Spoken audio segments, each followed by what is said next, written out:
Guys, आज का हमारा टॉपिक जो है बहुत ही इंपॉर्टेंट है, वह है कंजंक्शन।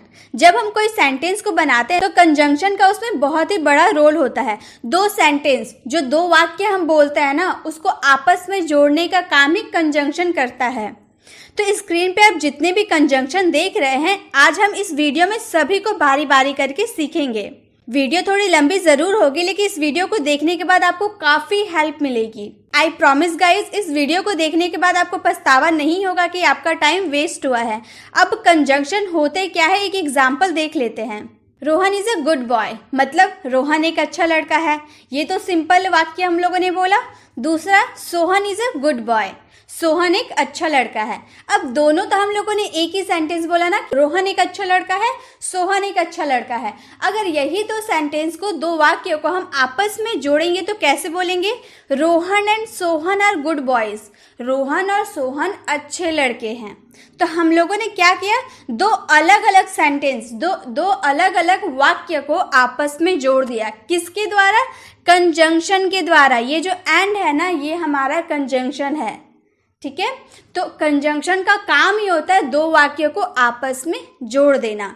तो हम लोगों ने क्या बना दिया? Rohan and Sohan are good boys, Rohan और सोहन अच्छे लड़के हैं। दो अलग वाक्य को एक साथ बोलकर छोटा कर दिया उसको। आई वॉज अनवेल, मैं बीमार था। I did not go to school yesterday, मैं कल स्कूल नहीं गया। हम लोगों ने दो सेंटेंस बोला ना कि मैं बीमार था, मैं स्कूल कल नहीं गया। अब यही दो सेंटेंस को हम आपस में जोड़ेंगे तो कैसे बोलेंगे? Since I was unwell I did not go to school yesterday, मैं बीमार था, स्कूल नहीं गया। इन दो सेंटेंस को एक साथ कैसे लाए? सिंस के द्वारा एक साथ उसको जोड़े, यानी कि कंजंक्शन के द्वारा दो अलग अलग सेंटेंस को आपस में जोड़ दिए। कंजंक्शन क्या है? सिंस। तो आप लोगों को इससे क्या समझ में आया? कंजंक्शन का क्या रोल है? दो वाक्य को आपस में जोड़ना। तो आप स्क्रीन पर जितने भी कंजंक्शन को देख रहे हैं ना, सारे कंजंक्शन का अलग अलग यूज होता है। कोई कंजंक्शन अगर हम स्टार्टिंग में लगाते हैं तो उसका क्या मीनिंग होता है, उसका क्या मतलब हो जाता है। अगर हम वही कंजंक्शन को बीच में लगा दिए तो उसका क्या मतलब हुआ। अगर कंजंक्शन को हम लोग लास्ट में लगा दिए तो उसका क्या मतलब हुआ। ये बहुत ही बड़ा टॉपिक है समझने वाला। तो आप वीडियो को बहुत ही धैर्य रखकर बस देखिए, मैं आपको अच्छे से कॉन्सेप्ट को समझाऊंगी। तो चलिए हम एक एक करके सबको सीखते हैं। तो सबसे पहले है एज हम लोग यूज करते हैं ना, उसका हिंदी मीनिंग होता है जैसा, के नाते, के तौर पर। जैसे मैंने कहा, तो इसे मैं कैसे बनाऊंगी? As a teacher it's my duty to teach correct English to my student. तो एज बोले ना, ये हमारा हो गया कंजंक्शन। तो जैसे अब मैं एग्जांपल आपको देती हूँ। एक डॉक्टर होने के नाते मेरा फर्ज है कि मैं अपने मरीजों की देखभाल करूँ, ठीक है। तो यहाँ हम लोगों ने क्या बोला? नाते। तो इसके लिए हम क्या यूज करेंगे? के नाते के लिए हम यूज करेंगे एज का।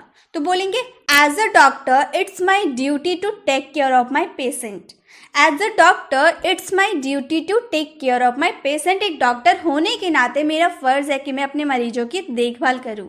तो जब भी आपके सेंटेंस में के नाते आएगा ना, तो उसमें आपको एज का यूज करना है। सेकेंड एग्जाम्पल है, मैं यहाँ मैनेजर के तौर पर काम करता हूँ। के तौर पर मैंने आपको बताया, एज का हिंदी मीनिंग के तौर पर भी होता है।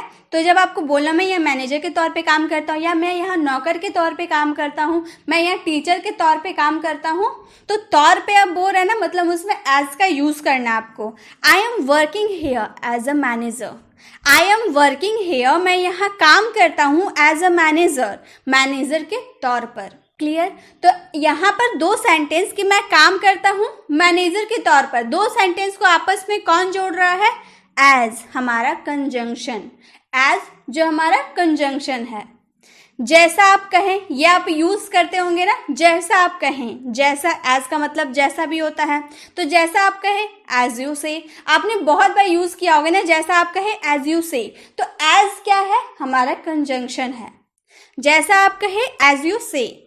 जैसी आपकी मर्जी, ये भी आप बहुत ही यूज करते हो, ना जाने अभी तक कितनी बार आप यूज कर ही चुके होंगे। तो कैसे बोलेंगे? As you wish. आप इंग्लिश भी जानते हैं, लेकिन एज का मतलब क्या हुआ? ये हमारा कंजंक्शन है, इसका मतलब हुआ जैसा। जैसी आपकी मर्जी, एज यू विश। मैंने किया जैसा आपने कहा, जैसा आपने कहा मैंने वो किया। दो सेंटेंस है, तो इसको कैसे बोलेंगे? I did as you said. I did मैंने किया, एज यू सेड जैसा आपने कहा। तो एज का यूज हम किस में करेंगे? तो आपके सेंटेंस में जैसा के नाते या के तौर पर आए ना, तो उसमें आपको एज का यूज करना है एज अ कंजंक्शन, कंजंक्शन के तौर पर। एज का यूज बहुत ही कॉमन है, बहुत बार हम करते हैं। तो आपको समझ में आ गया कि एज एक कंजंक्शन है जिसका यूज दो वाक्य को आपस में जोड़ने के लिए होता है। तो एज को हम लोगों ने सीख लिया। अब नेक्स्ट कंजंक्शन को सीखते हैं।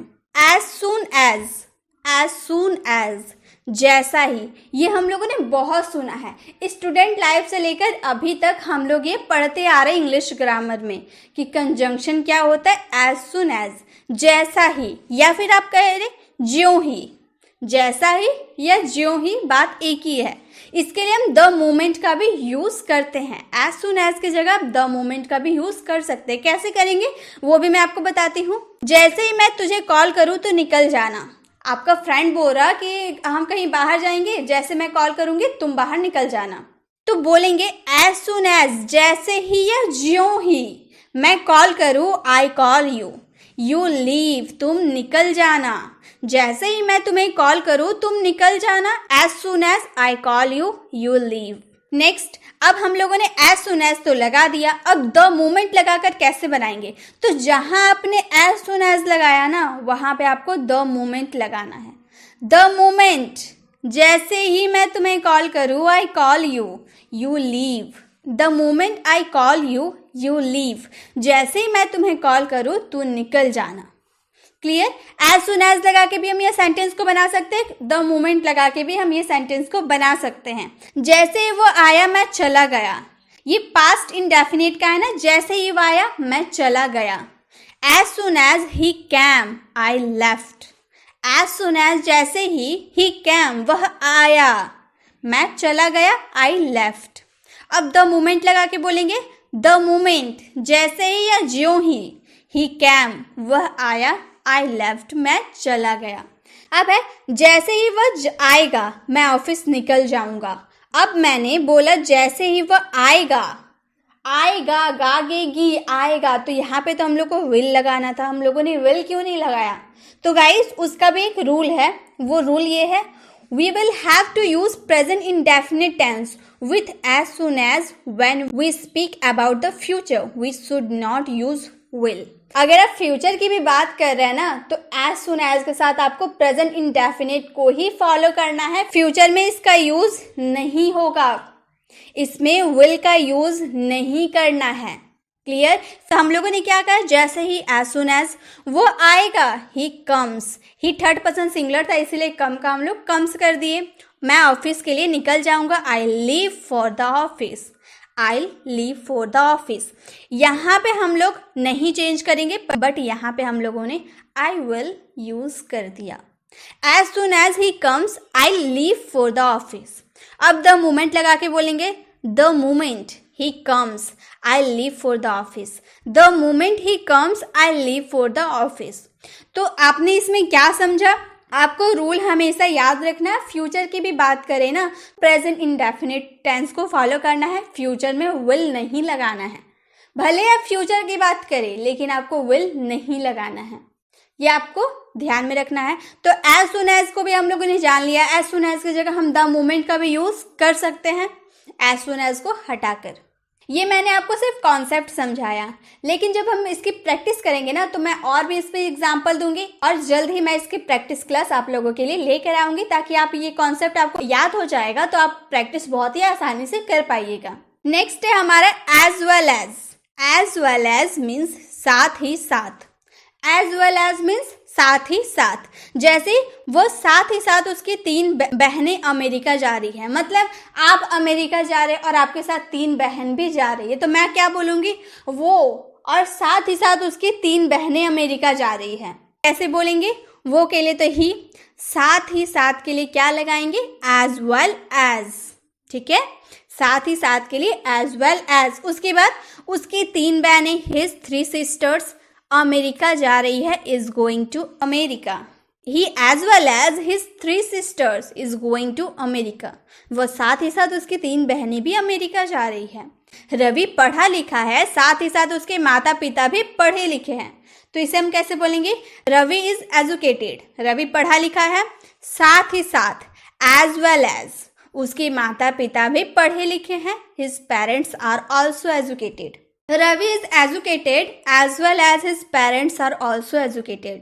रवि पढ़ा लिखा है, साथ ही साथ उसके माता पिता भी पढ़े लिखे हैं. वो अच्छा फुटबॉल खेलता है, साथ ही साथ वो क्लास में फर्स्ट भी आता है. मतलब वो फुटबॉल खेलने में भी अच्छा है और पढ़ाई में भी अच्छा है, तभी तो वो क्लास में फर्स्ट आता है. तो इसे हम कैसे बोलेंगे? He plays football very well. वह फुटबॉल खेलने में अच्छा है, साथ ही साथ एज वेल एज वह क्लास में फर्स्ट भी आता है. He stands first in the class. He stands first in the class. वह क्लास में फर्स्ट भी आता है. अब गाइस यहाँ पर एक छोटा सा रूल है, उसे आप ध्यान दीजिए. When 2 subjects are joined with as well as the verb of the sentence should be used as per the first subject. जैसे मैं एक सेंटेंस बोलती हूँ, मैं साथ ही साथ मेरे दोस्त भी यहाँ है, तो इसे मैं कैसे बोलूंगी? आई क्या हो गया? सब्जेक्ट. मैं सब्जेक्ट हो गई. उसके बाद साथ ही साथ के लिए एज वेल एज, मतलब सब्जेक्ट के जस्ट बाद हमको एज वेल एज लगाना है. 2 सब्जेक्ट को आपस में ज्वाइन एज वेल एज से करना है. मैं तो अलग हो गई और मेरे दोस्त भी यहाँ है, ये 2 सेंटेंस अलग अलग है. तो मैं के लिए आई मैंने लगाया, पहला सब्जेक्ट हो गया. फिर एज वेल एज हम लोगों ने साथ ही साथ के लिए लगाया. उसके बाद मेरे दोस्त भी यहाँ है, माई फ्रेंड्स एंड हियर. ये एज वेल एज क्लियर हो गया. साथ ही साथ के लिए एज वेल एज का आपको यूज करना है. अब आगे देखते हैं. अब है एज फार एज, जहां तक मेरा सवाल है मैं वहां जाऊंगा. जहां तक उसका सवाल है वह यह काम जरूर करेगा. तो जहां तक के लिए क्या बोलेंगे? As far as. जैसे जहां तक मेरे भाई का सवाल है उसने ग्रेजुएशन कर ली है, तो जहां तक के लिए as far as my brother is concerned he has done graduation. As far as my brother is concerned he has done graduation. जहां तक मैं जानता हूं उसके 2 भाई हैं. जहां तक के लिए as far as I know, मैं जानता हूं उसके 2 भाई है. He has 2 brothers. जहां तक मुझे पता है उसकी शादी हो चुकी है. ये भी सेंटेंस आप काफी यूज करते होंगे ना. जहां तक मुझे पता है उसकी शादी हो चुकी है. As far as I know he is married. As far as I know he is married. जहां तक मेरा परिवार का सवाल है, मम्मी पापा के अलावा मेरी 2 बहनें हैं.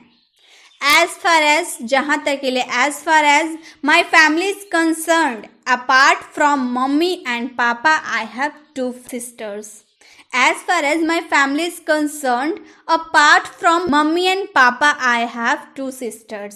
तो जब भी आपके सेंटेंस में जहां तक आएगा ना, तो जहां तक के लिए आपको एज फार एज का यूज करना है. जितने भी आपको सेंटेंस मिलेंगे ना, टेंस की, मॉडल्स की आपको नॉलेज होनी बहुत ही जरूरी है, तभी आप इसे और भी अच्छे से क्लियर कर पाएंगे. तो जहां तक के लिए आप क्या बोलेगा? As far as. As adjective as, या फिर आप बोल सकते सो एडजेक्टिव एज, मतलब उतना. ये एज के लिए उतना, एडजेक्टिव यानी कि विशेषण, फिर एज के लिए जितना, या फिर सो के लिए उतना, एडजेक्टिव यानी कि विशेषण, एज के लिए जितना. पहले हम नीचे के रूल देख लेते हैं. As tall as Amit. अब ये जो मैंने टॉल बोला ना, टॉल यानी कि क्या? लंबा. टॉल मतलब लंबा, तो टॉल लंबा हो गया उसकी विशेषण बताए कि वह लंबा है. तो एज हम लोग को पहले लगाना था, उसके बाद एडजेक्टिव यानी कि विशेषण, उसके बाद फिर as Amit.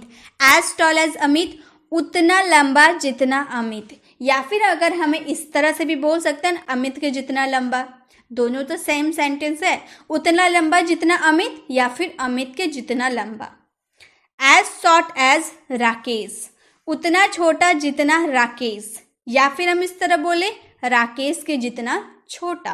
As big as your house, उतना बड़ा जितना तुम्हारा घर, या फिर हम इसे इस तरह बोले तुम्हारे घर के जितना बड़ा. एज ब्लैक एज कोल, उतना काला जितना कोयला, या फिर कोयला के जितना काला। तो हम ये वाला सेंटेंस बोले या फिर ये, बात दोनों का एक ही होगा। उसमें भी एज, उसके बाद एडजेक्टिव, उसके बाद एज ही लगेगा। उसमें आपको कंफ्यूज नहीं होना है। जैसे हमारा फर्स्ट सेंटेंस है, तुम मेरे जितना चालाक नहीं हो, या फिर मैं जितना चालाक हूँ तुम उतना चालाक नहीं हो। इस तरह से भी हम बोल सकते हैं। तो कैसे बोलेंगे? यहाँ नहीं बोला ना, यानी कि नेगेटिव है ये। तो आप एक बात ध्यान में रखिएगा, जब आप नेगेटिव सेंटेंस बनाइएगा ना, उसमें आप एज एडजेक्टिव एज का यूज कर सकते हैं, प्लस सो एडजेक्टिव एज का भी यूज कर सकते हैं, यानी कि नेगेटिव के लिए आप दोनों का यूज कर सकते हैं। लेकिन जब आप पॉजिटिव सेंटेंस बनाइएगा ना, उसमें सिर्फ एज का यूज होगा, सो का यूज नहीं होगा। ये आपको ध्यान में रखना है। तो मैंने कहा तुम मेरे जितना चालाक नहीं हो, you are not as clever as, उतना चालाक जितना आई एम, मैं हूं।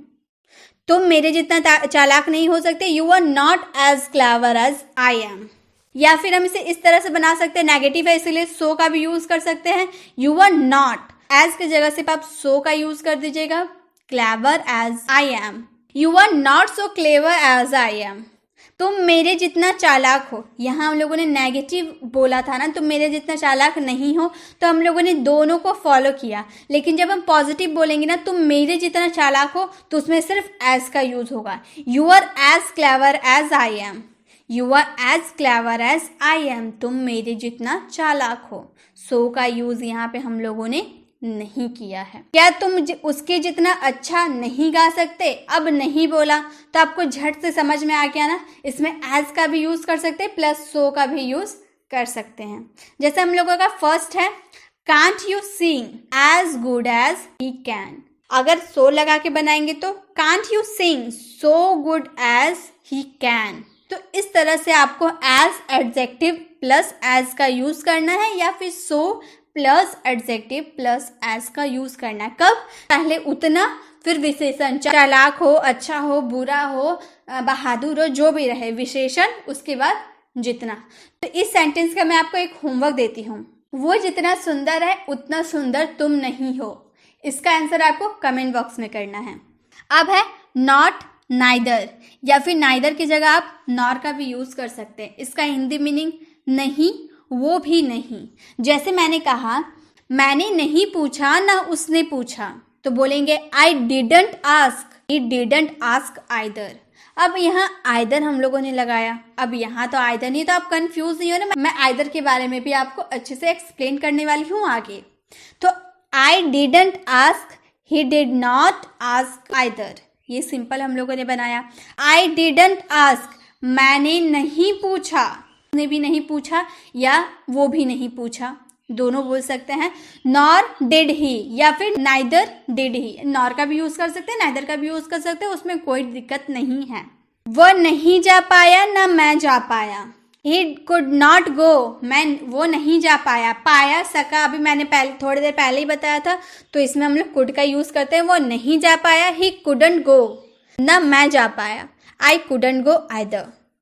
अब इसे नाइदर का यूज करते हैं, he couldn't go neither could I, he couldn't go neither could I, या फिर नॉर कुड आई, दोनों का यूज कर सकते हैं।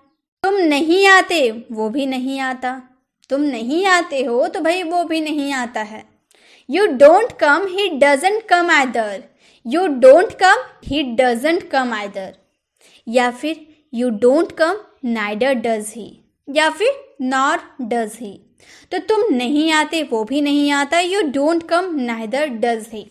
तो नॉट और नाइदर या फिर नॉर का यूज आपको ऐसे सेंटेंसेस में करना है ना, जिसमें फर्स्ट सेंटेंस में आप क्या बोल रहे हैं कि मैंने नहीं पूछा, वो भी नहीं पूछा, मैंने नहीं खाया, वो भी नहीं खाया, मैं नहीं जा पाया, वो भी नहीं गया। तो ऐसे सेंटेंस में ना आपको नॉट और नाइदर का यूज करना है। अब है नाइदर नॉर। अब आप बोलेंगे मैम इससे पहले तो आपने नाइदर और नॉर के बारे में बताया। तो गाइस इससे पहले हम लोग ने नहीं, वो भी नहीं, हिंदी मीनिंग था नहीं, वो भी नहीं के लिए हम लोग ने नॉट और नाइदर का यूज किया था। यहाँ पे क्या है, ना ये ना वो, नाइदर और नॉर का यूज करना है, नॉट का यूज नहीं हुआ है। तो ये कैसे सेंटेंस में आते हैं, ना तुम गलत है ना वो, ना ये ना वो, ना तुम गलत हो ना वो, तो बोलेंगे neither you are wrong nor he is, neither you are wrong nor he is. मैं ना दिल्ली जाऊंगा ना Mumbai, I will neither go to Delhi nor Mumbai. ना मैं दिल्ली जाऊंगा ना वो, neither I will go to Delhi nor he will. ना मैंने उससे पूछा ना उसने मुझे बताया, ना पूछे ना वो बताया, तो neither I ask him nor he told me, neither I ask him nor he told me, ना मैंने उससे पूछा ना उसने मुझे बताया। तो जब ऐसे सेंटेंस आप बोलेंगे ना मैं ये खाया ना वो, ना मैं यहाँ जा पाया ना वहाँ, तो ऐसे सेंटेंस में आपको नाइदर का पहले यूज करना है, उसके बाद आप नॉर का यूज करना है। पहला जो आप सेंटेंस बनाओगे ना तुम गलत हो, नाइदर यू आर रॉन्ग, पहला सेंटेंस हो गया, ना वो नॉर ही इज, तो ऐसे नाइदर और नॉर का यूज करना है आपको सेंटेंस में। अब आगे देखते हैं। अब है आइदर और, या तो ये या तो वो। अब मैंने आपको बताया था आइदर के बारे में मैं आपको बताऊंगी, तो जैसे आपको बोलना हो या तो राम जाएगा या फिर मैं, या फिर वो मम्मी के साथ जाएगा या मैं, तो इस वाले सेंस में ना आपको आइदर और का यूज करना है। कैसे? आइदर राम विल गो और आई विल, या तो राम जाएगा, आइदर राम विल गो, या फिर या के लिए और मैं जाऊंगा आई विल।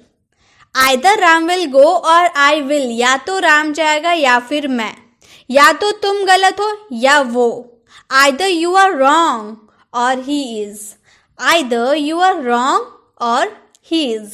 मैं या तो दिल्ली जाऊंगा या Mumbai, I will either go to Delhi or Mumbai, I will either to go to Delhi या मुंबई। या तो तुम वहां जाओ या मुझे जाने दो, आइदर या तो तुम वहां जाओ, यू गो देयर, या और मुझे जाने दो, लेट मी गो। या तो तुम वहां जाओ या मुझे जाने दो, आइदर यू गो देयर और लेट मी गो। तो आइदर और का यूज कब करना है? जब आपके सेंटेंस में या तो ये या तो वो, तो ऐसे वाले सेंटेंस में ना आपको आइदर और का यूज करना है। अब है बाय द टाइम, यानी कि जब तक तुम ये काम करोगे मैं पढ़ चुका हूँगा, या as long as, while, till the time, इसका मतलब भी होता है जब तक। जैसे मैं कहूँ जब तक वो आया मैं जा चुका था, जब तक वह आया मैं जा चुका था, बाय द टाइम, जब तक वह आया, ही कम, मैं जा चुका था, आई हैड लेफ्ट, मेरे जाने का काम खत्म हो चुका था इसलिए आई हैड लेफ्ट। जब तक वो आया मैं जा चुका था, bye the time he come I had left. जब तक आप अंग्रेजी सीखेंगे मैं डांस सीखूंगा। अब यहाँ पर एक बात ध्यान दीजिए, यहाँ हम लोगों ने बाय द टाइम क्यों नहीं लगाया? जब आप सेंटेंस में ये ऐसे बोलोगे ना, जब तक वो आएगा मैं जा चुका था, लेकिन यहाँ पे आप क्या बोल रहे हैं? जब तक आप अंग्रेजी सीखेंगे, मतलब मान लीजिए अगर आप 9 से 10 बजे तक अंग्रेजी सीख रहे हैं तो मैं 9 से 10 बजे तक डांस सीखूंगा। तो जब ऐसे ही जब तक आप अंग्रेजी सीख रहे हैं वो डांस सीख रहा है, सीखूंगा बोल रहा, तो उस वाले सेंस में ना आपको एज लॉन्ग एज या फिर वाइल का यूज करना है। क्लियर? जब तक आप अंग्रेजी सीखोगे मैं डांस सीखूंगा, दोनों आप फ्यूचर की बात कर रहे हैं, दोनों काम साथ में होगा। तो बोलेंगे as long as you learn English I will learn dance. या फिर आप एज लॉन्ग एज का जगह वाइल का भी यूज कर सकते हैं, while you learn English I will learn dance. इस तरह से जब बोलना हो, जब आप कुछ करो और उसी टाइम दूसरा कुछ वो कर रहा है, तब आपको उसमें एज लॉन्ग एज और वाइल का यूज करना है, बाय द टाइम का यूज नहीं करना है। जब तक तुम यहाँ हो मैं रुकूंगा, एज लॉन्ग एज, जब तक के लिए एज लॉन्ग एज तुम यहाँ हो, यू आर हियर, मैं भी रुकूंगा, I also stay, I also stay. या फिर वाइल का यूज करेंगे तो while you are here I also stay. क्या बोले हम लोग? जब तक तुम यहाँ हो मैं भी रुकूंगा, as long as you are here I also stay, while you are here I also stay. जब तक तुम मेरे साथ हो मैं लड़ता रहूंगा, तो इसे बोलेंगे as long as you are with me I keep fighting, as long as you are with me I keep fighting. या वाइल का यूज करेंगे तो while you are with me I keep fighting, while you are with me I'll keep fighting, तो by the time, as long as, while, till the time, इस सब के लिए हम जब तक यूज करते हैं, लेकिन सेंस इतना है कि दोनों का सेंटेंस अलग होता है पहचानने का। वो आपको अभी तो मैंने एक एक एग्जांपल दिया सबके, इसलिए आप थोड़े से कंफ्यूज जरूर होंगे, लेकिन जब मैं प्रैक्टिस वाली क्लास लाऊंगी ना तो इससे ज़्यादा सेंटेंसेस रहेंगे, आपको प्रैक्टिस करने के लिए बहुत ही ज़्यादा टाइम रहेगा, बहुत ही ज़्यादा सेंटेंस रहेगा। अब आराम से सारे कॉन्सेप्ट को, ये वाले कॉन्सेप्ट आप बस याद कर लीजिए कि बाय द टाइम यानी कि जब तक के लिए क्या लगाएंगे, बाय द टाइम। अगर आपको ये याद रहा ना तो जब मैं आपको प्रैक्टिस करवाऊंगी ना तो आप मेरे साथ बहुत ही आसानी से प्रैक्टिस करते हुए चलेंगे। अब है एज इफ या फिर एज दो। ऐसे मानो, ऐसे जैसे कि। समझ में नहीं आया ना मैंने क्या बोला? एग्जाम्पल से समझते हैं। तुम तो हमें ऐसे बता रहे हो जैसे कि तुम्हें सब पता है। ऐसे बता रहे हो जैसे कि तुम्हें सब पता है। तुम ऐसे रो रहे हो जैसे कि उसने तुम्हें कितना पीटा है। तो ऐसे वाले सेंटेंस में ना आपको एज इफ का यूज करना है। कैसे करना है? यू आर टेलिंग अस, तुम ऐसे बता रहे हो जैसे कि, एज इफ तुम्हें सब पता है। यू नो एवरीथिंग, तुम हमें ऐसे बता रहे हो, यू आर टेलिंग अस, जैसे कि, एज इफ तुम्हें सब पता है, यू नो एवरीथिंग। तुम तो ऐसे बात करो जैसे मैं तुम्हारा दुश्मन हूं। यू आर टॉकिंग, तुम ऐसे बात कर रहे हो जैसे कि एज इफ मैं तुम्हारा दुश्मन हूं, I am your enemy. You are talking as if I am your enemy. तुम तो मुझे ऐसे डांट रहे हो जैसे कि तुम मेरे बॉस हो। तुम तो मुझे ऐसे डांट रहे हो जैसे कि तुम मेरे बॉस हो। You are scolding me as if you are my boss. You are scolding me as if you are my boss. As if की जगह आप एज दो का भी यूज कर सकते हैं। वह मुझसे ऐसे व्यवहार कर रही है जैसे कि मैं उसका नौकर हूं। He was treating me as if, या फिर as though आप वो भी यूज कर सकते हो। I was his servant, मैं उसका नौकर हूं। अब है not only but also, ना केवल ये बल्कि वो भी। ना केवल ये बल्कि वो भी, या फिर यही नहीं वो भी। जैसे वह ना केवल डॉक्टर है बल्कि मेरा भाई है। वह ना केवल डॉक्टर है बल्कि मेरा भाई है। या फिर सेंटेंस को ना आप इस तरह से भी बोल सकते हो, वह डॉक्टर ही नहीं मेरा भाई भी है। He is not only a doctor but also my brother. He is not only a doctor but also my brother. वो ना केवल अंग्रेजी बल्कि हिंदी भी बोल सकता है। या फिर वो अंग्रेजी ही नहीं हिंदी भी बोल सकता है। He can speak not only English but also Hindi. He can speak not only English but also is Hindi. वो ना केवल शिक्षक है बल्कि मेरा दोस्त भी है। या फिर वो शिक्षक ही नहीं मेरा दोस्त भी है। He is not only the teacher but also my friend. He is not only the teacher but also my friend. तो not only और but also का यूज कैसे करना है? ना केवल ये बल्कि वो भी, या फिर नहीं यही नहीं वो भी। अब है लेस्ट शुड, कहीं ऐसा ना हो कि, ये ना हो कि। जैसे सही पता लिखो, ऐसा ना हो कि कुरियर कहीं और चला जाए। Write the correct address, lest the courier should go somewhere else. Write the correct address lest the courier should go somewhere else. वहाँ मत जाओ, ये ना हो कि वह तुम्हें डांटे।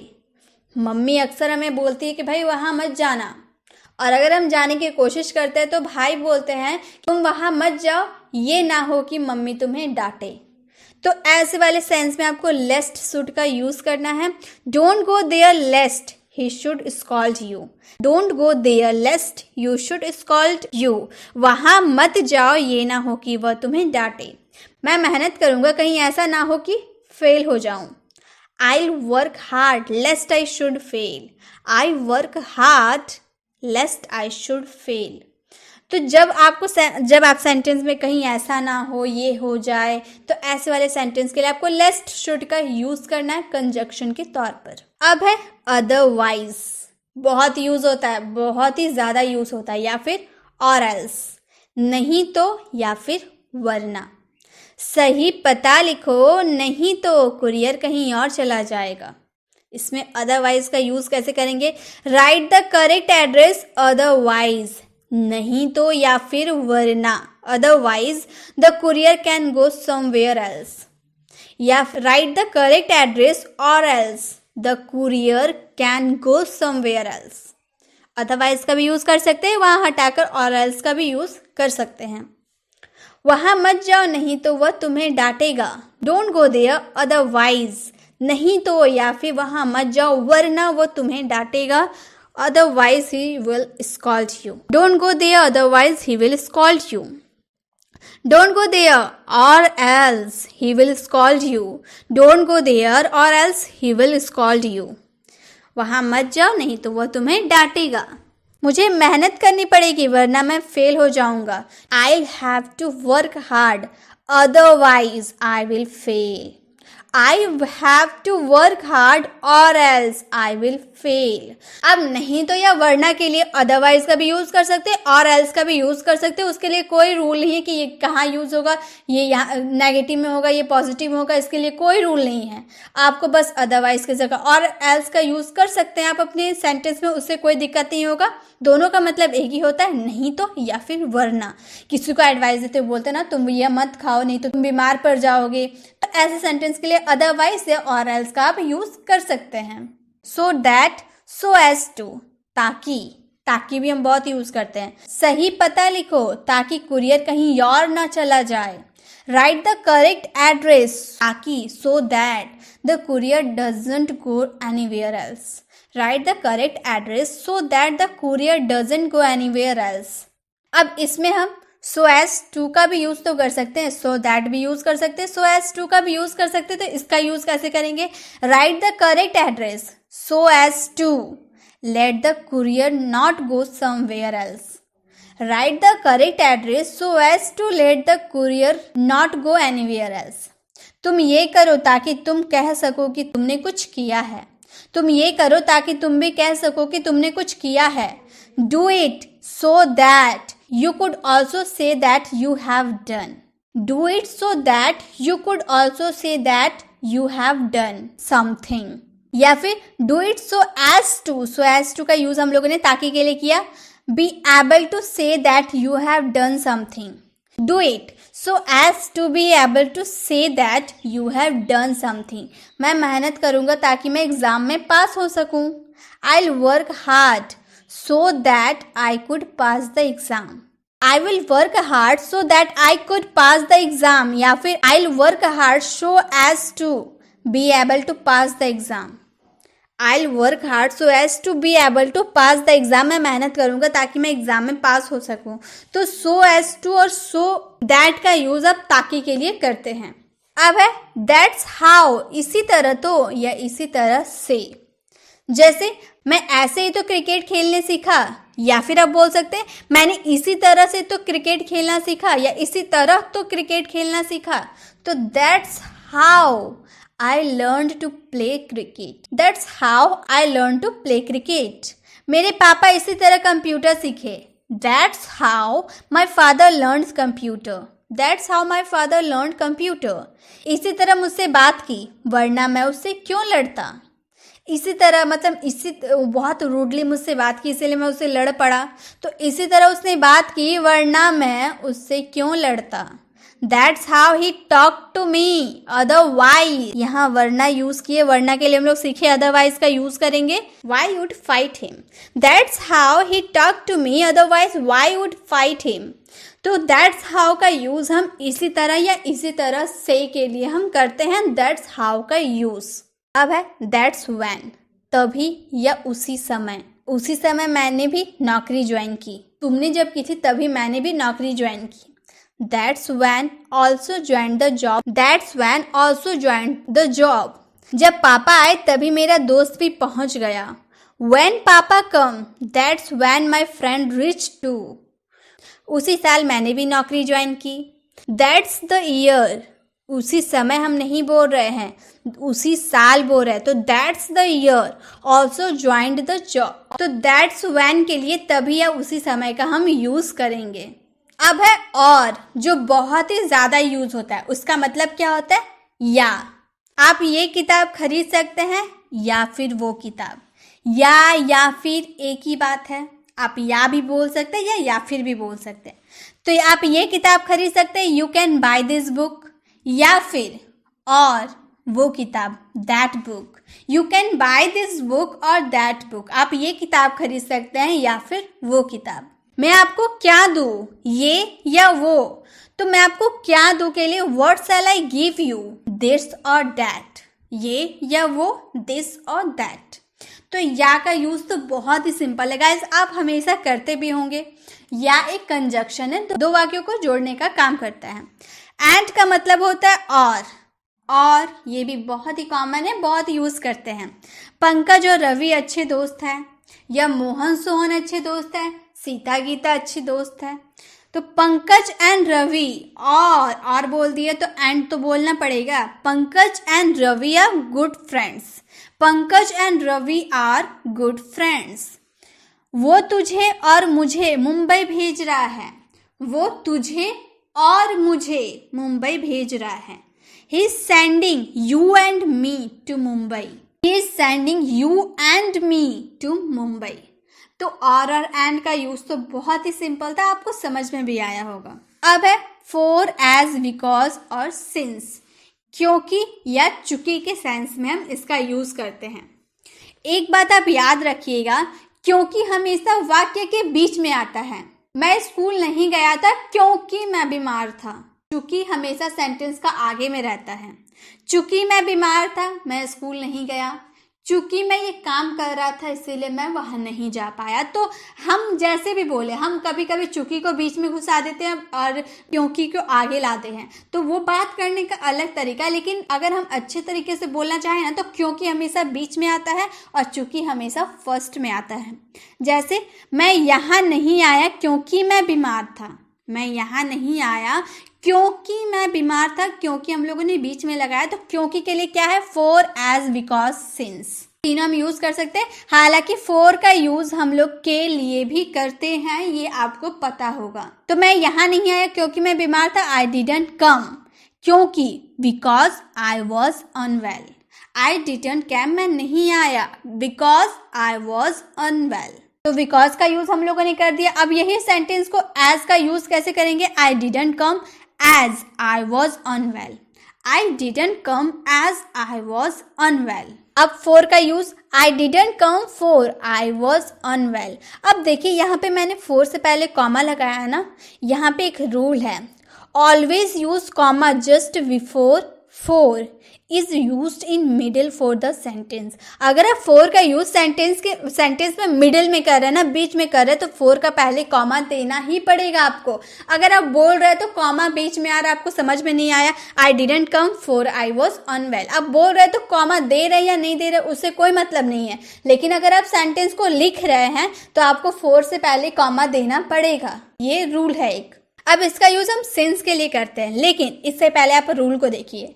since is used only at the beginning of the sentence। since का यूज हमेशा हम सेंटेंस का शुरुआत में करते हैं। तो यहाँ तो हम लोगों ने बीच में यूज किया ना, तो क्या ये सेंटेंस राइट है? नहीं, ये सेंटेंस रॉन्ग सेंटेंस है। हम since का यूज बीच में नहीं कर सकते क्योंकि since का यूज हमेशा स्टार्टिंग में होता है, ये आपको याद रखना है। because is used only in the middle of the sentence। अब because का यूज हमेशा सेंटेंस के मिडिल में होता है। ये दो चीज, since का यूज स्टार्टिंग में होता है, बीच में नहीं, और because का यूज हमेशा मिडिल में होता है, स्टार्टिंग में नहीं। ये आपको याद रखना है। ये तो हम लोगों ने देख लिया। अब चूंकि मैं बीमार था, मैं नहीं आया। since I was unwell, I didn't come। अब since का यूज हम लोगों ने स्टार्टिंग में किया, यानी कि हम लोग का राइट सेंटेंस है। since I was unwell, I didn't come। या फिर as I was unwell, didn't come। as I was unwell, didn't come। for I was unwell, I didn't come। for का यूज भी हम स्टार्टिंग में कर सकते हैं। अब यहाँ पे हम लोगों ने स्टार्टिंग में किया तो यहाँ तो कॉमा नहीं लगाया, क्योंकि स्टार्टिंग में अगर यूज करें तो वहाँ कॉमा नहीं लगाएंगे, बिल्कुल नहीं लगाएंगे। for I was unwell, I didn't come। अब है because I was unwell, I didn't come। ये सेंटेंस गलत है, क्योंकि अभी हम लोगों ने देखा because का यूज हम मिडिल में ही करते हैं, स्टार्टिंग में नहीं। तो ये हो गया, ये समझ में आ गया। for, as, because और since का यूज हम चूंकि और क्योंकि के सेंस में करते हैं। कैसे करते हैं मैंने आपको बताया, ये रूल बस आपको याद रखना है कि since हमेशा स्टार्टिंग में लगता है मिडिल में नहीं, और बिकॉज हमेशा मिडिल में लगता है स्टार्टिंग में नहीं। फोर का पहले आपको कॉमा लगाना ज़रूरी है। बोल रहे तो ज़रूरी नहीं, लेकिन लिख रहे तो ज़रूरी है फोर का पहले कॉमा लगाना। बस इतना आपको याद रखना है। अब है हमारा बट, लेकिन, पर, परंतु, सिवाय, अलावा। एक्सेप्ट का यूज कर सकते हैं, बल्कि रादर का भी यूज कर सकते हैं। राम और श्याम अच्छे दोस्त है, पर वो एक दूसरे से लड़ते हैं। Ram and Shyam are good friends but they fight with each other. वह बहुत समझदार है, लेकिन उसके पास पैसे नहीं है। He is very intelligent but he doesn't have money. He is very intelligent but he doesn't have money. मैं तुम्हारे घर के अलावा कहीं भी जा सकता हूँ। मैं तुम्हारे घर के अलावा कहीं भी जा सकता हूँ। अलावा के लिए हम बट का यूज तो कर ही सकते हैं, प्लस एक्सेप्ट का भी यूज कर सकते हैं। आई कैन गो एनीवेयर, मैं कहीं भी जा सकता हूँ, बट, या फिर except not your home. I can go anywhere but not your home. मैं कुछ भी कर सकता हूँ सिवाय तुम्हें पीटने का। सिवाय तुम्हें पीटने का यानी कि बट का use. I can do anything but not beat you. I can do anything, मैं कुछ भी कर सकता हूँ सिवाय तुम्हें पीटने का, बट नॉट बीट यू। तो बट की भी यूज हम लोगों ने जान लिया। बट का यूज भी हम बहुत करते हैं, तो बट का यूज आप इस तरह से कर सकते हैं, लेकिन, पर, परंतु, अलावा और बल्कि के लिए बट का यूज। अब जहां भी आपका बल्कि होगा आप रादर का भी यूज कर सकते हैं। अब है also, even, either, too, as well. इसका एक ही मीनिंग होता है भी के लिए आप इन सब का यूज कर सकते हैं। सबसे पहले हम रूल को देख लेते हैं। Also is generally not used in negative sentence. Also का यूज हमेशा पॉजिटिव सेंटेंस के लिए कीजिएगा, नेगेटिव में उसका यूज नहीं होता है। Even, too and as well are used in both positive negative sentence. Even, too, as well का यूज आप पॉजिटिव और नेगेटिव दोनों में कर सकते हैं। आइदर का यूज हमेशा नेगेटिव सेंटेंस में करेंगे, पॉजिटिव में नहीं। Also is used after the helping verb and before the main verb. Also का यूज हमेशा हेल्पिंग वर्ब के बाद और मेन वर्ब का पहले किया जाता है। टू, एज वेल और आइदर हमेशा सेंटेंस के लास्ट में यूज होता है। Even is use to beginning of the sentence, और इवन का यूज हमेशा स्टार्टिंग में होता है। सेंटेंस को जब स्टार्ट करते हैं ना तो स्टार्टिंग में लगता है। Even is not used in interrogative sentence. Even का यूज हम इंट्रोगेटिव सेंटेंस के लिए नहीं करते। जब आप किसी से क्वेश्चन कीजिएगा ना तब इवन का यूज मत कीजिएगा। तब अब हम लोगों ने रूल तो पढ़ लिया, अब देखते हैं बनाकर। मैं भी एक अच्छा इंसान हूँ। ये पॉजिटिव सेंटेंस है ना, तो इसमें ऑल्सो का यूज होगा, क्योंकि ऑल्सो का यूज नेगेटिव में नहीं होता, सिर्फ पॉजिटिव में होता है। I am also a good person. I am also a good person helping verb के बाद। यहाँ पे हम लोग का मेन वर्ब है नहीं, तो हम लोग हेल्पिंग वर्ब के बाद तो लगाए हैं, तो हेल्पिंग वर्ब के बाद लगा दिए। I am also a good person. अब इवन का यूज हमेशा स्टार्टिंग में करेंगे, तो स्टार्टिंग में हम लोगों ने कर दिया even I am a good person. Even I am a good person. अब टू और एज वेल का हमेशा यूज लास्ट में करते हैं। ये भी हम लोगों ने देखा ना, हमेशा लास्ट में टू, एज वेल और आइदर का यूज होता है। अब आइदर तो इसमें लगेगा नहीं, क्योंकि वो नेगेटिव में सिर्फ लगता है, पॉजिटिव में आइदर नहीं लगता है। तो टू का यूज देखते हैं। I am a good person too. I am a good person too. I am a good person as well. तो एक सेंटेंस हम लोगों ने बोला मैं भी एक अच्छा इंसान हूँ, उसका कितना तरह से हम बना सकते हैं बताइए। इतनी तरह से बना सकते हैं, तो आप कोई सा भी याद कर लीजिए। आपको बोलना तो है वही चीज़ कि मैं भी एक अच्छा इंसान हूँ, तो आप कोई सा भी याद कीजिए, ये सारा याद रखिए। आपको जो भी याद आएगा आप उसे बोल सकते हैं। अब मैं भी एक अच्छा इंसान नहीं हूँ, ये मैंने नेगेटिव की बात कर दी, तो यहाँ ऑल्सो तो हरगिज़ नहीं आ सकता। ऑल्सो का यहाँ काम ही नहीं है, तो ऑल्सो हम लोगों ने लाया ही नहीं। इवन का यूज पॉजिटिव और नेगेटिव दोनों में होता है, इसलिए पॉजिटिव में भी किया, अब नेगेटिव में भी करेंगे सेंटेंस की स्टार्टिंग में। Even I am not a good person. Even I am not a good person. अब टू का यूज भी हम लोग नेगेटिव में करेंगे, लास्ट में I am not a good person too. I am not a good person too. I am not a good person as well. I am not good person as well. अब either का use हमेशा हम किस में करते हैं? Negative. Positive में हम लोगों ने किया जी नहीं, पॉजिटिव में आइदर यूज होता ही नहीं है, वो तो नेगेटिव में होता है। तो आई am not a good person either, मैं भी एक अच्छा इंसान नहीं हूँ। तो ये हम लोगों ने देख लिया also, even, either, too, as well का यूज भी सेंटेंस के लिए। और रूल हमेशा आपको याद रखनी है। रूल आप एक काम कीजिए, इसका स्क्रीनशॉट ले सकते, आप उसको याद कर सकते, ताकि जब भी आप ऐसे सेंटेंस को बनाए ना तो आप इजीली उसको बना पाए। अब है सच, इस तरह का। सच इज ऐसे, जैसे कि उदाहरण देते हैं ना हम लोग, सच एज बोल सकते हैं। इसके लिए हम फॉर एग्जाम्पल भी बोलते हैं ना। मान लीजिए हमें एग्जाम्पल देना होता है तो हम बोलते हैं फॉर एग्जाम्पल। अब उसकी जगह सच एज भी बोल सकते हैं। इन सच अ वे, इस तरह से, या फिर ऐसे के लिए भी इन सच अ वे का यूज करेंगे। जैसे ऐसे लोग स्वार्थी होते हैं, या फिर इस तरह के लोग स्वार्थी होते हैं, तो सच पीपल, इस तरह या फिर ऐसे लोग के लिए such people are selfish. Such people are selfish, ऐसे लोग स्वार्थी होते हैं। ऐसे बच्चे मुझे पसंद नहीं। I don't like such children. I don't like such children. उसके साथ कई लोग थे, जैसे कि रवि, राहुल, संजय आदि। जैसे कि उदाहरण दे रहे हैं ना, जैसे कि रवि, राहुल, संजय। तो उदाहरण देंगे तो कैसे बोलेंगे? such as there is many people with him, such as Ravi, Rahul, Sanjay. अब इसकी जगह फॉर एग्जाम्पल भी बोल सकते हैं ना, there are many people with him, for example Ravi, Rahul, Sanjay, etc। तो आप सच एज का भी यूज कर सकते हैं, फॉर एग्जाम्पल का भी यूज कर सकते हैं।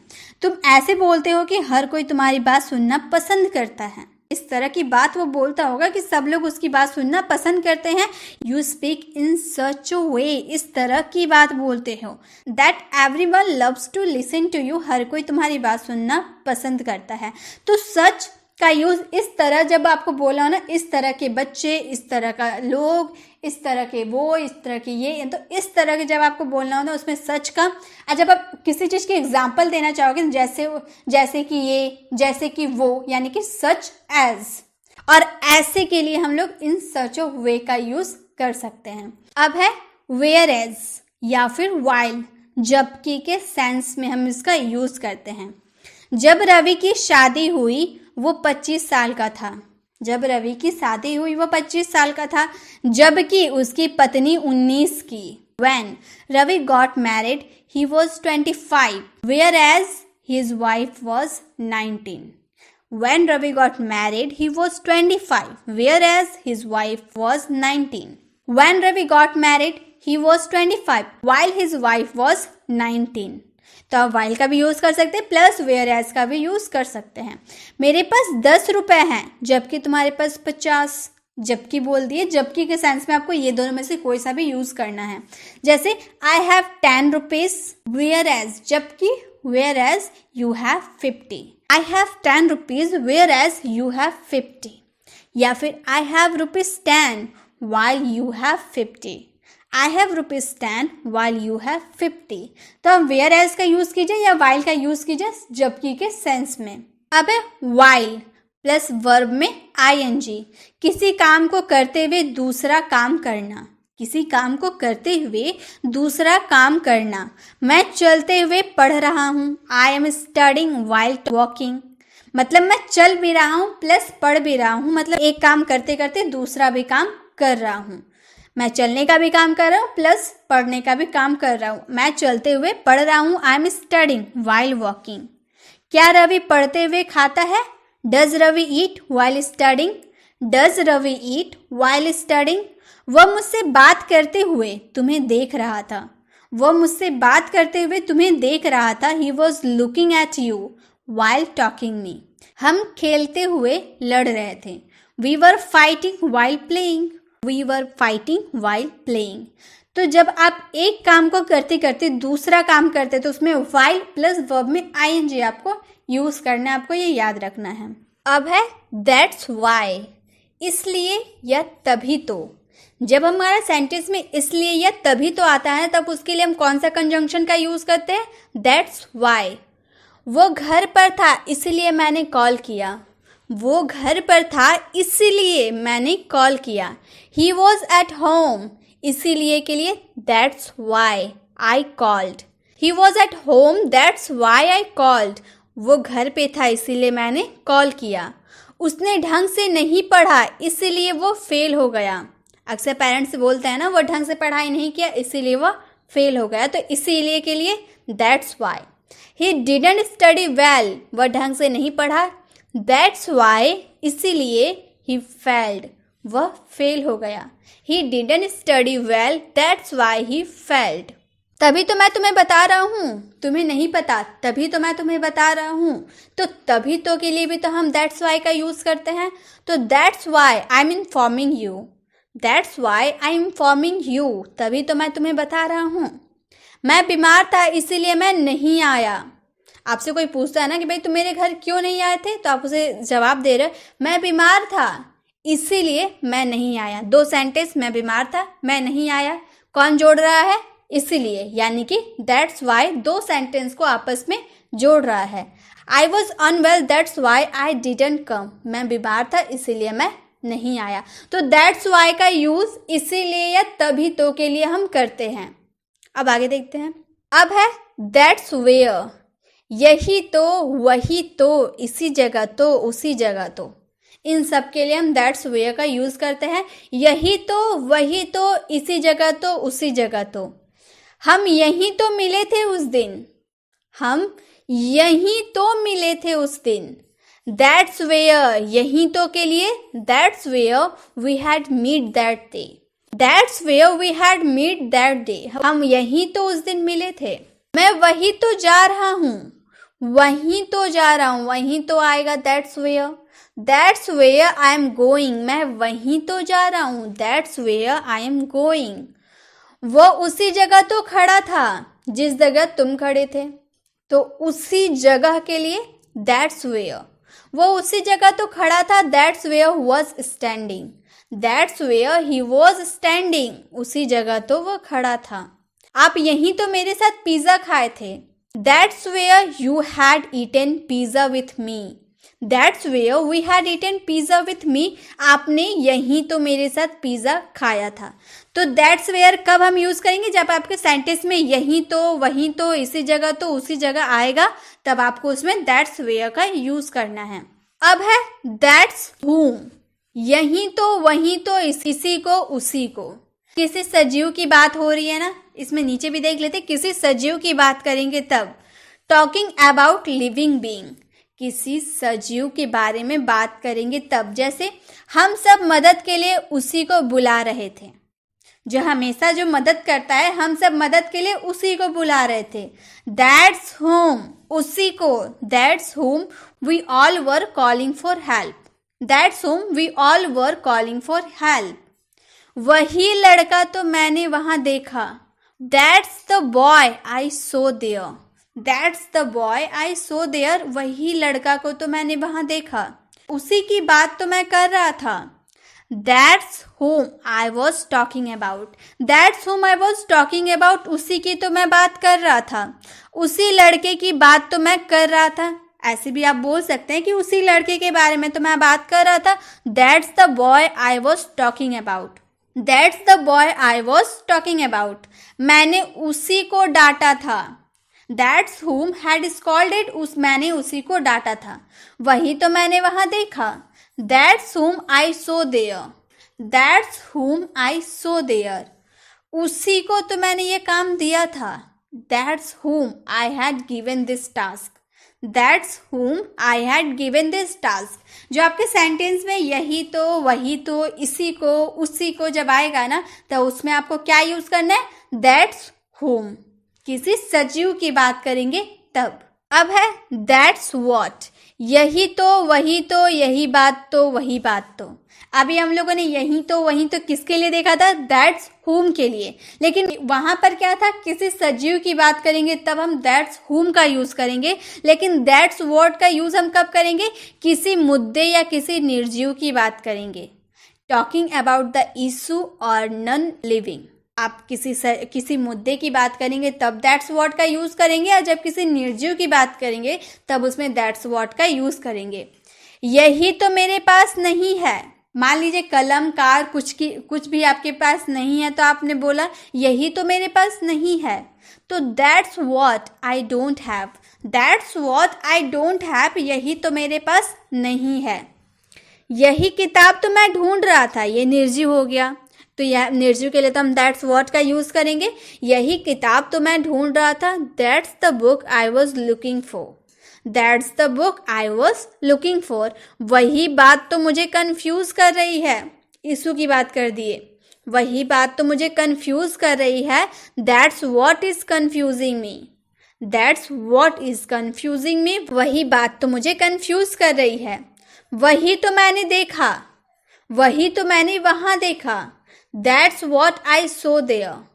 That's what I saw there, वही तो मैंने वहां देखा। मान लीजिए आपका फ्रेंड पूछ रहा है कि मेरी पेन कहाँ गई, तो आप उससे बोल रहे ना कि वही तो मैंने देखा।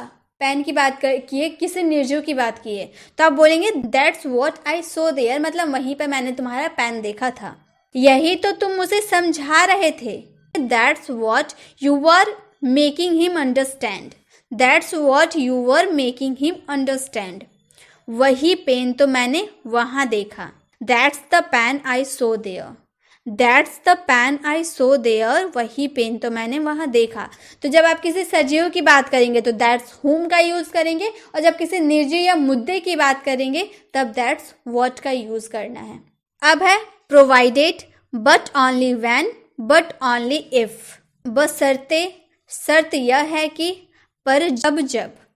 ऐसे सेंटेंस आएंगे ना, जैसे मैं तुमसे मिलूंगा बशर्ते, लेकिन शर्त यह है कि, बशर्ते बोले या फिर शर्त यह है कि, ये भी बोल सकते हैं। तुम मुझसे वादा करो कि तुम मुझसे रवि के बारे में नहीं पूछोगे। इसमें हम क्या क्या यूज कर सकते हैं? प्रोवाइडेड का यूज कर सकते हैं, बट ओनली व्हेन का यूज कर सकते हैं, प्लस बट ओनली इफ का भी यूज कर सकते हैं। तो कैसे बोलेंगे? पहले प्रोवाइडेड का यूज करते हैं, मैं तुमसे मिलूंगा, आई विल मीट यू। बशर्ते, प्रोवाइडेड, तुम मुझसे वादा करो कि तुम मुझसे रवि के बारे में नहीं पूछोगे। You promise me that you will not ask me about Ravi. I will meet you provided you promise me that you will not ask me about Ravi. ये तो हम लोगों ने प्रोवाइडेड का यूज किया। अब बट ओनली व्हेन का यूज करके बोलेंगे, I will meet you but only when you promise me that you will not ask him about Ravi. I will meet you but only when you promise me that you will not ask me about Ravi. ये हम लोगों ने but only when का use किया। अब हम क्या करेंगे? बट ओनली इफ का यूज करेंगे। I will meet you but only if you promise me that you will not ask me about Ravi. तो हम एक ही सेंटेंस को, जब आपके सेंटेंस में बशर्ते या शर्त यह है कि, या फिर पर तब जब ऐसे सेंटेंस आएंगे ना, तब उसमें आप प्रोवाइडेड का भी यूज कर सकते हैं, बट ओनली व्हेन का भी यूज कर सकते हैं, प्लस बट ओनली इफ का भी यूज कर सकते हैं। आप तीनों में से किसी का भी यूज कर सकते हैं। वह आएगा पर शर्त यह है कि अमित नहीं आएगा। वो आएगा पर शर्त यह है कि अमित नहीं आएगा, या फिर बशर्ते अमित नहीं आएगा, कुछ भी बोल लो। ही विल कम, वह आएगा, ही विल कम, पर शर्त यह है प्रोवाइडेड अमित नहीं आएगा, अमित डज नॉट कम। या फिर आप प्रोवाइडेड का यूज ना करके बट ओनली व्हेन का यूज करना चाहते तो आप इस तरह बोलिएगा, he will come but only when Amit doesn't come.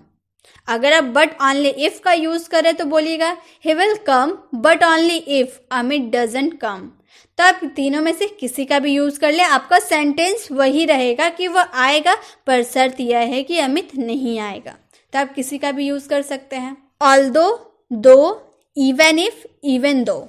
इसका हिंदी मीनिंग होता है यद्यपि, हालांकि, भले ही। या then also, even then, yet, still, however, nevertheless. फिर भी, तब भी, इसके बावजूद भी। अब ये जो जितने भी मैं आपको हिंदी और इंग्लिश बता रही हूँ ना, ये आपको याद करने पड़ेंगे कि किसमें क्या यूज होता है। ये समझने वाला नहीं, याद करने वाली चीज है कि आप यद्यपि के लिए क्या यूज करेंगे, हालांकि के लिए क्या यूज करेंगे, ये आपको याद करना होगा। इसलिए मैं आपको कॉन्सेप्ट पहले समझा रही हूँ कि आप इसे याद कर लो, उसके बाद जब हम इसकी प्रैक्टिस करेंगे तब आपको इसकी प्रैक्टिस अच्छे से हो जाएगी। जैसे हमारा एग्जाम्पल है, भले ही वो कभी स्कूल नहीं गया फिर भी उसे सब आता है। भले ही वह स्कूल नहीं गया फिर भी उसे सब आता है। भले ही बोल दिया ना, इसलिए हम इस तरह बोल सकते हैं, even if he never went to go school then also known everything. हालांकि मेरे पास पैसे नहीं है, हालांकि के लिए ऑल्दो, पर इसके बावजूद येट, इसके बावजूद येट। हालांकि मेरे पास पैसे नहीं है, although I don't have money, पर इसके बावजूद येट मैं तुम्हारी मदद करने की पूरी कोशिश करूंगा। I will try my best to help you. Although I don't have money yet I will try my best to help you. हालांकि ये मैंने नहीं किया, पर फिर भी आप जो फैसला करें मैं उसे मानूंगा। हालांकि के लिए आप ऑल्दो या फिर दो का भी यूज कर सकते हैं। तो दो हैव नॉट डन इट, मैंने यह नहीं किया, पर फिर भी के लिए आप स्टिल का भी यूज कर सकते हैं, देन ऑल्सो का भी यूज कर सकते हैं, वो आपकी मर्जी है। फिर भी स्टिल, आप जो भी फैसला ले मैं उसे मानूंगा। Whatever you decide I will accept. Though have not done it still whatever you decide I will accept. हालांकि मैं बीमार था तब भी मैंने ये काम किया। हालांकि के लिए हम इवन इफ का भी यूज कर सकते हैं, ऑल्दो, दो, इवन इफ, इवन दो, किसी का भी यूज आप कर सकते हैं, आपके सेंटेंस सही रहेंगे। तो हालांकि के लिए हम लोग क्या यूज कर दिया, अब इवन दो का यूज कर दिया। इवन दो वॉज अनवेल, हालांकि मैं बीमार था, तब भी, नेवरथलेस, फिर भी, तब भी, इसके बावजूद के लिए भी आप then also, even then, yet, still, however, nevertheless सबका यूज कर सकते हैं। तो यहाँ तब भी के लिए नेवरथलेस का यूज किए, I worked. Even though was unwell, nevertheless I worked. हालांकि मैं बीमार था तब भी मैंने काम किया। ऑल्दो, दो, इवन इफ, इवन दो किस में लगेंगे, यद्यपि, हालांकि, भले ही, इन सब के लिए आप किसी का भी यूज कर सकते हैं। और then also, even then, yet, still, however, nevertheless किसके लिए यूज होगा, फिर भी, तब भी, इसके बावजूद भी। आप इनके लिए आप इन सब का यूज कर सकते हैं, किसी का भी। अब है अनटिल, अनलेस, जब तक नहीं, and till, till the end, जब तक उसने नहीं पूछा हम चुप रहे, जब तक उसने नहीं पूछा हम चुप रहे। तो जब तक, अनटिल का भी यूज कर सकते हैं, अनलेस का भी यूज कर सकते हैं, टिल का भी यूज कर सकते हैं। Until he asked we kept quiet, जब तक उसने नहीं पूछा हम चुप रहे। अब अनलेस का यूज करेंगे, unless he asked we kept quiet. अगर हम टिल का यूज करें, till he didn't ask we kept quiet, till he didn't ask we kept quiet, till the time he didn't ask we kept quiet। तो जब तक उसने नहीं पूछा हम चुप रहे, इसके लिए आप चारों का यूज कर सकते हो, उसमें कोई दिक्कत नहीं है। जब तक आप हाँ नहीं कहेंगे कोई नहीं हिलेगा, जब तक आप हाँ नहीं कहेंगे कोई नहीं हिलेगा। until you say yes nobody will move, until you say yes nobody will move, unless we say yes nobody will move, till you don't say yes nobody will move, till the time you don't say yes nobody will move। तो एक ही sentence को हम कितनी तरह से बना सकते हैं, आपको जरूरी है कि आप एक ही याद करो, सब याद कर लो। आप जब इंग्लिश बोलो, आपके जो मुंह में आए वही आप इंग्लिश बोल दीजिए। अगर आप अनटिल का यूज करना चाहते हैं अनटिल का कीजिए, अनलेस का यूज करना चाहते हैं अनलेस का यूज कीजिए, टिल का यूज करना चाहते हैं टिल का कीजिए, या फिर टिल द टाइम का कीजिए, वह आपकी मर्जी है। बस आपको सारे याद रहेंगे तो आप किसी का भी यूज कर सकते हैं ना। मैंने सभी का एग्जाम्पल देकर आपको समझा दिया। एज येट, येट यानी कि अभी तक, आज तक, till now, by now, so फार, सभी के लिए आप यूज कर सकते हैं। किसका, अभी तक या आज तक के लिए। आज तक चैनल आज तक नहीं, आज तक जो हम बोलते हैं ना वो आज तक। उसने अभी तक होमवर्क पूरा नहीं किया, अभी तक हम बोल रहे हैं, हम बोलेंगे ही has not finished the homework yet, he has not finished the homework yet, उसने अभी तक होमवर्क पूरा नहीं किया। या फिर एज एट का यूज करें तो he has not finished the homework as yet, he hasn't finished the homework till now, he has not finished the homework till now, he has not finished the homework by now, वह अभी तक homework पूरा नहीं किया। he has not finished the homework so far, उसने अभी तक homework पूरा नहीं किया। 5 तरह से एक सेंटेंस को हम 5 तरह से बना सकते हैं। अभी तक आपके पास क्या क्या है, what all do you have so far, What all do you have so far? यहाँ पे हम लोगों ने नेगेटिव सेंटेंस बनाया था, यहाँ पे हम लोग पॉजिटिव सेंटेंस बना रहे हैं ना। नेगेटिव सेंटेंस के लिए आप इन पांचों का यूज कर सकते हैं, लेकिन जब आप पॉजिटिव बनाएंगे ना तो इन दोनों का यूज नहीं होगा, नहीं होगा। क्लियर? इन दोनों का यूज आपको पॉजिटिव सेंटेंस के लिए नहीं करना है। अभी तक आपके पास क्या क्या है? What all do you have so far, इसका यूज नहीं किए, सो फार का यूज किए। What all do you have by now, by now. What all do you have till now, तो अभी तक उसके पास क्या क्या है? पॉजिटिव सेंटेंस है, तो आप इन तीनों का ही यूज करेंगे और ये दोनों का यूज नहीं होगा। अब तक का स्कोर क्या है? पॉजिटिव सेंटेंस, तो इनका तो यूज होगा नहीं, इनका यूज होगा। व्हाट्स द स्कोर सो फार या what's the score bye now, what's the score till now.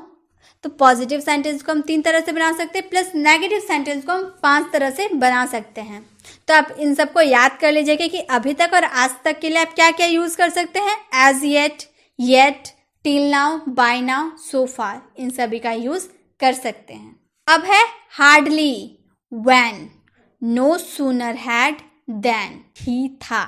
Hindi meaning आप चाहे हार्डली व्हेन का यूज कर सकते हैं या फिर नो सूनर हैड और देन का यूज कर सकते हैं, उसमें कोई दिक्कत नहीं है। जैसे मैंने कहा, हम स्टेशन पहुंचे ही थे कि ट्रेन चल दी।